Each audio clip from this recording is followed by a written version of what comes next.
বিশ্বের অর্থনৈতিক শক্তিধর দেশ ও সংস্থাগুলোর জোট G20। দক্ষিণ আফ্রিকায় 22 নভেম্বর শুরু হয়েছে এই জোটের শীর্ষ সম্মেলন।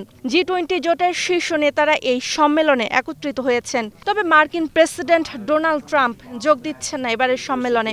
দক্ষিণ আফ্রিকায় বসবাসকারী সংখ্যালঘু শ্বেতাঙ্গদের উপর হত্যা, নির্যাতন ও জমি দখলের অভিযোগ টেনে ট্রাম্প এই সম্মেলন বর্জনের সিদ্ধান্ত নেন।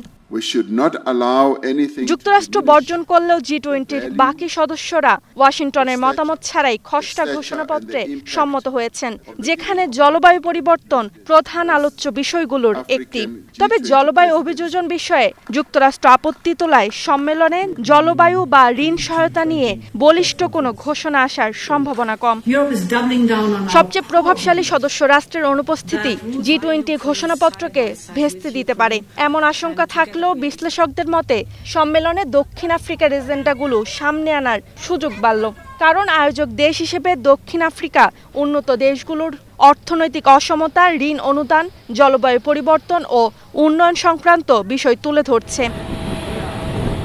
চীন, ভারত, যুক্তরাজ্য সহ মোট 42টি দেশ ও আন্তর্জাতিক সংস্থা অংশ নিচ্ছে G20 সম্মেলনে। বিশ্বের 85% জিডিপি এবং 2/3 মানুষের প্রতিনিধিত্ব করে এই জোট।